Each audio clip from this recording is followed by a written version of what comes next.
is them trying to find a proper trade because they just waived DeWanna Bonner and we got nothing for her, bro. They simply let her leave. Now, this is crazy to me. How could somebody that you pursued, wanted to have on his team, just say, you know what? I don't want to play for y'all no more. Like, what the hell? She literally said, I just don't want to play for y'all no more. And y'all simply said, okay. The Indiana Fever organization faces mounting scrutiny regarding their front office management decisions and player personnel choices. Multiple situations have emerged that raise questions about the franchise's operational effectiveness and decision-making processes. Recent developments surrounding DeWanna Bonner's departure from the team have created significant controversy within basketball circles. The situation involves complex negotiations between player preferences and organizational control, highlighting potential weaknesses in the Fever's management structure. I'm never too old to learn from the youngins, all right? It's dope. It's dope. I love it all the way around, man. And the way that they're communicating on this bench, it's beautiful, man. Now, we know in that Dallas game, they started off hot. Started off really hot. Then they started slowing down in the second. It got bad in the third, and they just kind of survived in that fourth. But yeah, the pick and roll was beautiful at first. It was beautiful. Then they just kind of ran from it, and then the screen. Several concurrent issues plague the franchise, including Caitlin Clark's injury concerns and coaching challenges under Stephanie White during second-half performances. These problems have accumulated to create a pattern of organizational dysfunction that observers find troubling for the team's future prospects. Reports indicate that DeWanna Bonner expressed dissatisfaction with her role and ultimately chose to leave the organization. The circumstances surrounding her departure suggest communication breakdowns between player and management that resulted in the team receiving no compensation for losing a veteran contributor. You can leave. Like, where do they do that at? And y'all literally get nothing for it. Y'all just waived her. Nothing. Well, new information is coming out. Allegedly, I got to put allegedly on here, that DeWanna Bonner actually turned down potential trades and landing spots. Hold up, Strecky, wait a minute. You mean to tell me she took it upon herself to tell the world, you know what? I'm not going here. I'm not going there. The situation becomes more complex when considering the pursuit process that brought Bonner to Indiana initially. The organization actively recruited her services, making her subsequent departure particularly frustrating for franchise officials and supporters alike. Questions arise about how thoroughly the team evaluated cultural fit and long-term compatibility during their recruitment efforts. Allegations have surfaced suggesting Bonner may have rejected multiple trade opportunities arranged by the Fever front office. According to anonymous sources within basketball circles, these potential deals could have provided value to the organization rather than losing her services entirely without compensation. Started becoming weak again, and I'm just like, dang, bro, why do they run away from what's working? Now, I always give them props on what they were doing right. The handoff, the DHO, getting the ball and shooting in that split second of openness. I like that. The pick and roll was doing pretty decent when they were bringing them out a little bit. Bring them out, let it airy, run that. Kelsey Mitchell did a pretty good job at the pick and roll too. So I'll give them props. They had moments, but the reported timeline indicates trade discussions occurred as early as the second week of the season, suggesting problems developed quickly after Bonner joined the roster. Sources claim she expressed preferences for specific destinations while declining other available options, potentially limiting the organization's negotiating flexibility. Some speculation points to the Connecticut Sun as Bonner's preferred destination, given her previous success within that organization's system. The motion offense implemented by Indiana reportedly resembled Connecticut's strategic approach, possibly designed to accommodate Bonner's playing style and ease her transition. The hell with y'all, wave me. Like she running y'all. Could that show what it was looking like?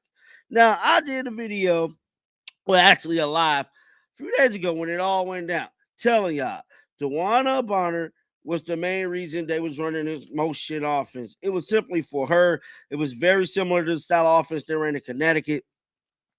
Kind of to me, I think they ran this to make it easier on Stephanie White as a coach.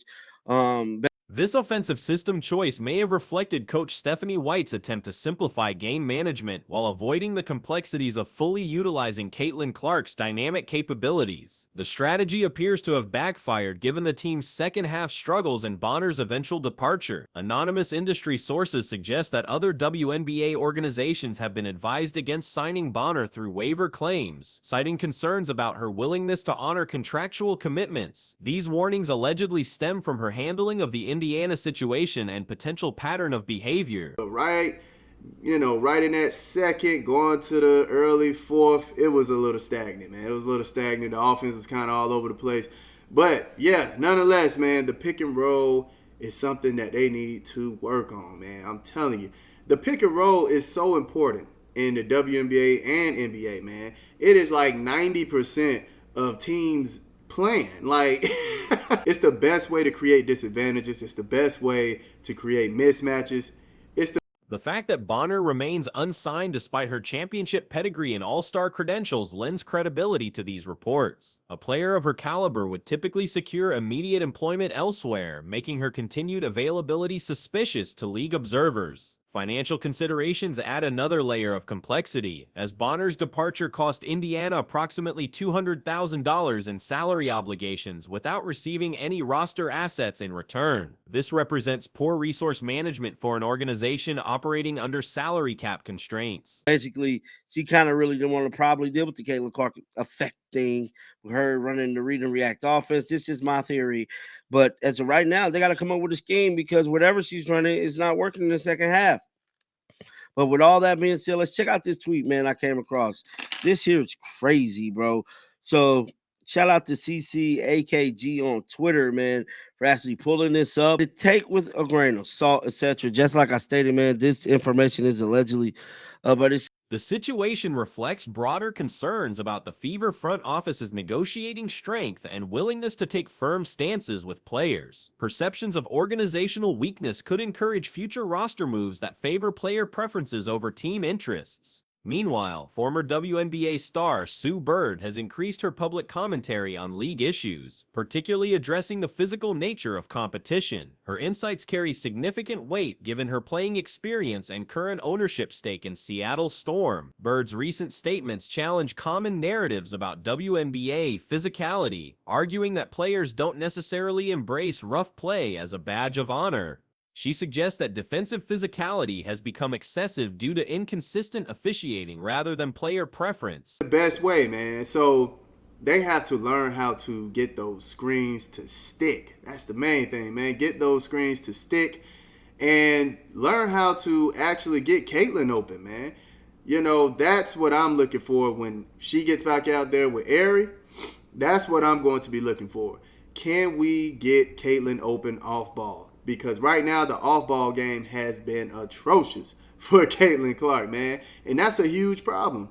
The discussion stems from visible examples of player injuries and confrontations throughout the season, including incidents where players displayed missing teeth and other battle scars. These images have sparked debates about appropriate competition levels and player safety. Bird argues that most players would prefer cleaner, more skill-based competition rather than the current physical environment. She contends that officials allow excessive contact, forcing players to adapt their approach rather than playing their preferred style. Her perspective challenges assumptions that WNBA athletes enjoy physical confrontation, instead suggesting they simply adapt to whatever officiating standards permit. This creates a competitive environment that may not reflect optimal basketball quality or player preferences. But if this is true, then it's hilarious. Would mean that no one respects the front office of the Fever and knows they can just throw their weight around since they're not cutthroat at all. Yes, a ish move by the player, but what a loss, what a loser move by the front office. Now, this is what they're referring to right here, guys. Let's let this load up. Say Some observers have suggested Bird could serve as an effective WNBA commissioner replacement, citing her playing experience, business acumen, and widespread respect throughout the league. Her ownership position would require resolution, but her qualifications appear substantial. These developments highlight systemic issues within WNBA operations, from individual franchise management to league-wide policy implementation. The Indiana Fever situation demonstrates how organizational weakness can create cascading problems that affect competitiveness and financial stability. The combination of front office challenges and league-wide debates about competition standards suggests the WNBA faces important decisions about its operational direction and quality standards moving forward. You know, they're talking about taking the ball out of her hands. Okay, if you're going to do that, make sure you're getting her some open looks, some looks that she don't necessarily have to create herself. That's a main thing, a main problem with the Indiana Fever that I don't think I necessarily touched on a whole lot. She's always creating her own shots. The fact that she's always having to create her own shots, that wears her down. And then not only is she creating her own shots, but she has to create shots for others too. So it's a Recent video footage from the Dallas Wings matchup has revealed another instance of Caitlin Clark taking an active coaching role while seated in the coaching area. The clip, captured and shared by what appears to be Natalie Cruz, official, shows Clark engaged in detailed tactical discussions with teammates during the game. The footage demonstrates Clark communicating extensively with Aaliyah Boston and other players, with particular focus on pick-and-roll execution. Her animated gestures suggest she was explaining specific offensive strategies, with teammates nodding in agreement throughout the conversation. The interaction highlights Aaliyah Boston's willingness to learn from younger players, showcasing the collaborative atmosphere on the bench. Possible TikTok. So this is what I'm guessing overseas. So this is an anonymous person. They stated, I have inside information about this off the record. So you have to take my word for it, obviously. And DeWanna Bonner declined 2 trades that the Fever found for her. One as early as week 2, and she wanted to go to a specific team. She declined the trade and didn't want to go back to say. The team's performance during the Dallas contest followed a familiar pattern of strong early play followed by declining effectiveness. The squad began the game with impressive energy and execution, maintaining quality performance through the first quarter. However, momentum shifted negatively during the second period, with particularly poor play emerging in the third quarter before a modest recovery in the final frame. Initial pick-and-roll execution showed promise, with effective ball movement and proper spacing creating scoring opportunities. The team successfully utilized handoff plays and designed actions that generated quick shooting windows. Both Boston and Kelsey Mitchell demonstrated competent pick-and-roll skills when given proper opportunities to execute these plays. A lot of work on her, man. So, yeah, I'm fine with the idea of bringing her off the ball. But if we're going to do that, make sure we get easier looks for her. I'm talking stick screens, 2 screens back-to-back, so she could come around on the flare or whatever the case may be, man. Whatever y'all want to do, make sure those screens stick. She should be getting the ball and popping. Getting the ball, popping.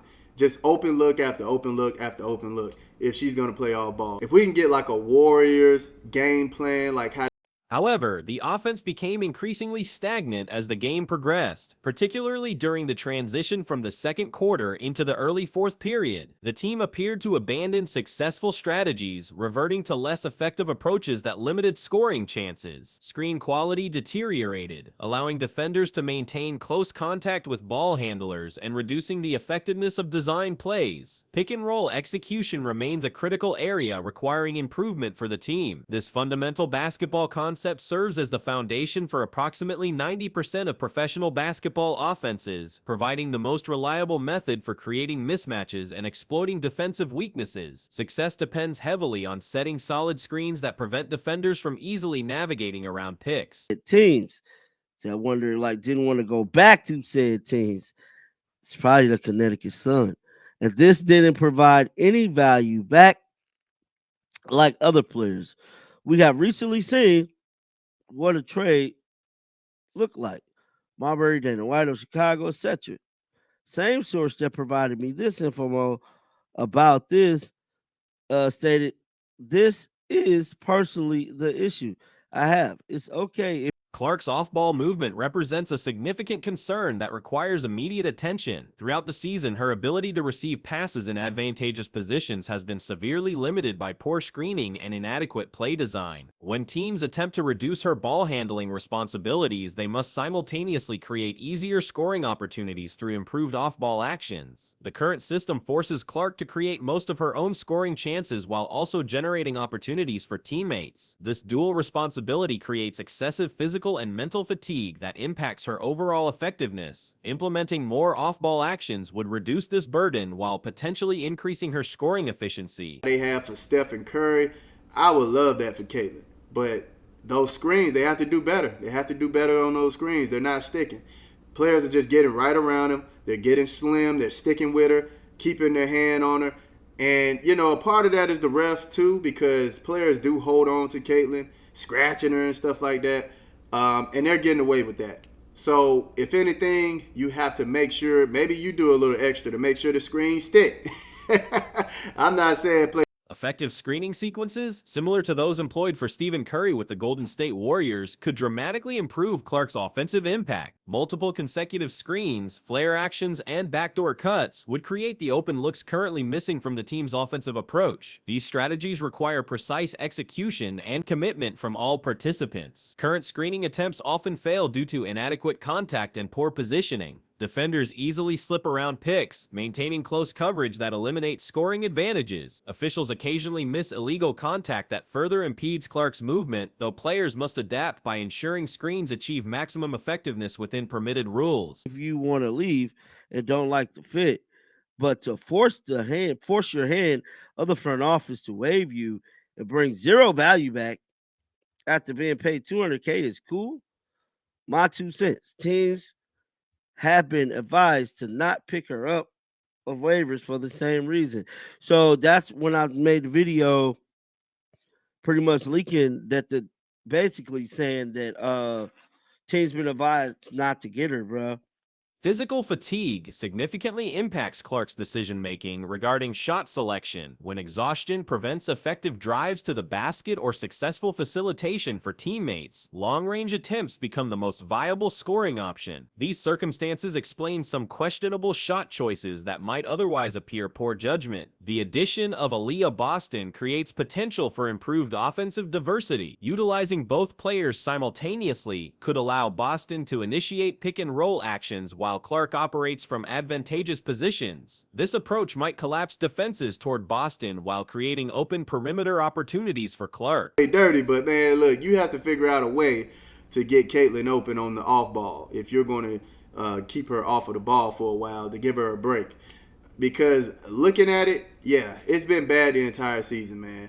She tries to get around, and then when she gets the ball, she's back to square one. She gets the ball, and somebody's right in front of her. They need great plays. Get her on some back doors where she's just grabbing it and going up with it. That would be perfect, man. If they could screen and learn how to screen better, I think Caitlin Clark. Championship-level teams require players to prioritize collective success over individual preferences. Age and experience levels become irrelevant when tactical insights can improve team performance. Clark's status as the league's premier facilitator makes her strategic input particularly valuable for teammates and coaching staff. The footage reveals Clark's natural leadership development at just 23 years old. Her willingness to communicate with officials, direct teammates, and provide tactical guidance demonstrates maturity beyond her chronological age. This leadership evolution represents a promising development for both her personal growth and team success. Current injury concerns, particularly the reported groin issues, suggest Clark should consider reduced playing time to ensure proper recovery. The upcoming Commissioner's Cup and All-Star Game represent important events where her presence will be crucial, making current rest a strategic necessity.